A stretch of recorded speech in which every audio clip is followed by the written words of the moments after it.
अस्सलाम वालेकुम अहबाब। आज मेरे हाथों में जो किताब है उसका उन्वान है बैन करती आवाज़ें और इसकी मुसन्निफ़ा हैं डॉक्टर नस्तरन एहसन फ़तीही साहिबा और इसके नाशिर हैं प्रेस फॉर पीस फाउंडेशन। और डॉक्टर नस्तरन का ताल्लुक इंडिया से है। अलीगढ़ यूपी में वो सकूनत पजीर हैं। नावल, अफसाना और तनकीद व तहकीक इनका अदबी मैदान है। यूपी उर्दू अकेडमी से इनके तहकीकी मकालाजात को इनामात से नवाजा गया है और डॉक्टर साहिबा के तहकीकी मकाले बहुत अहमियत के हामिल हैं। और इनके एक मकाले का उन्वान है एको-फेमिनिज्म और असली तानीसी उर्दू अफसाना, जो अदब में बहुत अहमियत का हामिल है। और डॉक्टर साहिबा का पहला नावल लिफ्ट और दूसरा नावल नुहागर के उन्वान से शाया हो चुके हैं। और मेरी तो जरूरत नहीं है क्योंकि डॉक्टर साहिबा उर्दू की उस्ताद हैं कि वो उनकी लिखत पर कोई तबसरा करूं, कोई तनकीद करूं, क्योंकि वो खुद उनका मैदान तहकीक व तनकीद है। तो अब ये बस किताब मैंने पढ़ी तो मैंने सोचा आप लोगों को बस इसका मुख्तसर सा तारुफ दूं और आप लोग भी ज़रूर ये किताब पढ़िए, ख़ासतौर पे उर्दू अदब के तालिब इल्म, ताकि उनको अंदाज़ा हो कि अफसाना कैसे लिखा जाता है। क्योंकि मैं भी इतनी अच्छी अफसाना निगार नहीं हूँ। जब मैं अच्छी इंडिया की सीनियर मुसन्निफ़ीन के ख़वातीन के ख़ास तौर पर अफसाने पढ़ती हूँ तो मैं कहती हूँ यार हमने तो कुछ नहीं लिखा इतना अच्छा जितना इन लोगों ने अपने समाज को, अपने अदब को और अपने उर्दू ज़बान को जिस तरह प्रमोट किया है और जिस तरह मोहब्बत से लिखते हैं ये लोग अफसाने। तो मैं बहुत दिल से आप सबकी मुतारिफ हूँ और दिल से शुक्रगुजार हूँ कि आप लोग इतनी खिदमत कर रहे हैं बग़ैर किसी सिले के, बग़ैर किसी सताइश की तमन्ना के। हम नौजवानों को थोड़ी सताइश की तमन्ना भी रहती है, लेकिन हमारे बुजुर्ग जो सीनियर्स हैं हमसे, वो बिना किसी सिले या सताइश के उर्दू अदब की खिदमत के लिए कोशिश हैं और मुस्तकिल लिख रहे हैं, तनकीद के हवाले से भी, तहकीक के हवाले से भी। और उर्दू और अफसाने नावल, और उर्दू नावल के बारे में मैं तो कहती हूँ कि उर्दू नावल तो लिखा जा रहा है तो इंडिया में ही लिखा जा रहा है। नस्तरन साहिबा का ये पहला अफसानी मजमुआ है। इससे पहले जैसा कि मैंने आप लोगों को बताया 2 नावल उनके शाया हो चुके हैं और ये पहला अफसानी मजमुआ है। और इससे पहले उनके तमाम अफसाने मुख्तलिफ अदबी जराइद और रसाइल में पाकिस्तान और इंडिया दोनों जगह शाया होते रहे हैं। और अर्करेजी के साथ मैंने इन अफसानों को पढ़ा, गो कि मुझे थोड़े दिन लग गए इस पर तबसरा करने में क्योंकि मैं मसरूफ़ थी। मुलाजमत की मजबूरियाँ और मुलाजमत ना होने की मजबूरियाँ, मुलाजमत कर लो तो उसकी मजबूरियाँ, तो वक्त की इतनी कमी रही कि मैं वीलॉग नहीं बना सकी 2-3 महीने। लेकिन अब मैं दोबारा से ये सिलसिला शुरू कर रही हूँ और ज़ाहिर है जब मैं किताब पढ़ती हूँ मैं कोशिश करती हूँ ज़रूर आप सब तक पहुँचाऊँ इस किताब को, जिन अहबाब तक किताब नहीं पहुँच पाती है। और बैन करती आवाज़ें जैसा कि मैंने बताया प्रेस फॉर पीस फाउंडेशन ने शाया किया है। और अफसानों का जो मौजू है, जो मैंने महसूस किया, वो भूख है जो इंसान का फितरी तकाजा है और इस भूख को मिटाने के लिए वो कितनी तगोदो करता है और कितनी जद्दोजहद करता है। इसी तगोदो और जद्दोजहद के नतीजे में अलमियत जन्म लेते हैं। अगर इंसान को 2 वक्त की रोटी ना मिले और फिर उसके लिए वो जद्दोजहद करे तो यही समाजी अलमियत जन्म लेते हैं जिनको एक हसास अदीबा लिख सकती हैं। तो नस्तरन साहिबा ने भूख के मौजू पर ही कलम उठाया और कई अफसाने मुतासिर कुन हैं, जैसे कि नस्ल एक अफसाना है। शेरों की नस्ल बचाने के लिए तगोदो हो रही थी और बच्चे भूखे मर रहे थे उस गांव में। तो मुझे बहुत पढ़ के दुख हुआ क्योंकि मैं बहुत इस बात पे फख्र करती थी कि वहाँ इंडिया में शेरों की नस्ल बचाई गई है।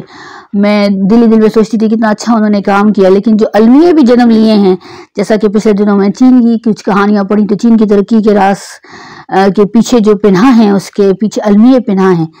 तो इसमें भी जो शेरों की नस्ल बचाने के लिए जो कुछ हुआ वो मुख्तसर तरीन एक अफसाने में बयान कर दिया गया जो बराह रास्त दिल पर असर करता है। तो नस्ल मुझे बहुत अच्छा लगा एक अफसाना। और उंगली की पोर पर घूमता चांद, तो अफसाने के उन्वान भी बहुत मुतासिर कुन हैं। ये अजीब औरतें, परछाई, डायल टून, खुशबू, तशनगी, वो नक्श ज़ेर आब है। तो अफसानों के नाम भी बहुत मुतासिर कुन हैं और किताब के दूसरे हिस्से में अफसानचे हैं। तो फितरी अमल बहुत अच्छा अफसानचा है और इसके अलावा खुद कलामी बहुत अच्छा अफसानचा है और नई इबारत जो मेटाफिक्शन जदीद टेक्नोलॉजी के ऊपर लिखा गया है तो वो बहुत मुतासिर कुन है। अफसाना भी ज़रूर सुनाऊंगी मैं आप लोगों को किताब में से। फिल वक्त वीडियो लॉग के लिए हमने एक अफसानचा आपको सुनाने के लिए मुंतखब किया है और जब आप ये अफसानचा सुनेंगे तो आप लोगों का अंदाज़ा होगा कि मुसन्निफ़ा ने कितनी दर्दमंदी और हसासियत के साथ कहानियाँ बुनी हैं। अफसानचे का उन्वान है मजजूब। कौन इतनी देर से दरवाज़ा पीट रहा है? वही मजजूब है अम्मा। उफ, ना दिन देखता है ना रात, जब देखो मुंह उठाए चला आता है, पागल कहीं का। मैंने बालकनी से सर जरा निकाल कर नीचे देखा। गेट पर वही मजजूब सा शख्स खड़ा था। मैं चंद माह कबल ऊपर के कमरे में किराएदार के तौर पर आया था और बारहा ये मंजर देख चुका था, मगर जब तक वो चला ना जाता मेरी दिलचस्पी बनी रहती। तेज कदमों से चलने की बल्कि गुस्से से पैर पटक पटक कर चलने की आवाज आई। धड़ाक की आवाज के साथ दरवाजा खुला। इसे चंद सिक्के तकरीबन फेंक कर ढेरों मुगलिजात के साथ दिए गए, जो खट से जमीन पर गिरे और लुढ़कते हुए नाली में जा गिरे। कम बखत, हाथ में सकत नहीं कि दी हुई चीज ढंग से थाम सके। देने वाले ने फिर उसी को मलामत की। मजजूब शाने बेनियाजी से मुड़ा और सामने वाले मकान के गेट पर एक दस्तक के बाद जमीन पर आराम से बैठकर पैर खुजाने लगा। दिमाग तो देखो जैसे कहीं का शहंशाह हो। सामने से लेने में जल्दी नहीं रहती, आराम से बैठकर खैरात का इंतजार करता है। बुड़बुड़ाहट दूर होती गई। अम्मा मजजूब है, पर खूब समझता है कि तुम खैरात कम और गालियां ज्यादा देती हो। अच्छा रहने दो। क्या सामने इसकी खातिरदारी होती है जो वहां से इसे खाना जरूर मिलता है, उसी का इंतजार करता है। मैंने देखा सामने का गेट खुला और एक लड़की कागज की प्लेट में उसे खाना देने आई, जिसे देखकर वो खुश नहीं हुआ और इशारे से पानी और कुछ भी देने का इशारा किया। आ की आवाज एहतजाज में बुलंद हुई।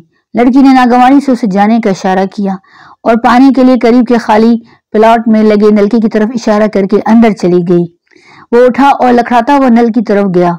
वहां पर उछल कूद करते कुछ बच्चों ने उसे परेशान करने की कोशिश की और उस पर पानी फेंका, मगर वहां मौजूद एक बुढ़िया भिखारन ने उन्हें डांट कर भगा दिया। मजजूब इन सारी बातों से बेपरवाह नजर आ रहा था। वो आराम से उस चबूतरे पर जाकर बैठ गया। मैं अपना सारा काम भूल कर उसकी हरकत और सकनात देख रहा था। उसने रोटी तोड़कर निवाला मुंह में डाला। एक कुत्ता सामने आकर भूखी नजरों से उसे देखने लगा।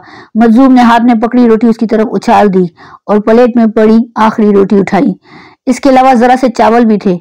उसने उस ज़ईफा की तरफ देखा और उसके करीब खिसक आया। आ करके उससे चावल खाने के लिए कहा। अब ज़ईफा, मजजूब और कुत्ता तीनों खा रहे थे, मगर बड़ी बड़ी हवेलियों के दरवाजे मजबूती से बंद थे और मैं हैरत से सोच रहा था इस मंजर में सखी कौन है, सहीउल दिमाग कौन और मजजूब कौन। बहुत बहुत शुक्रिया।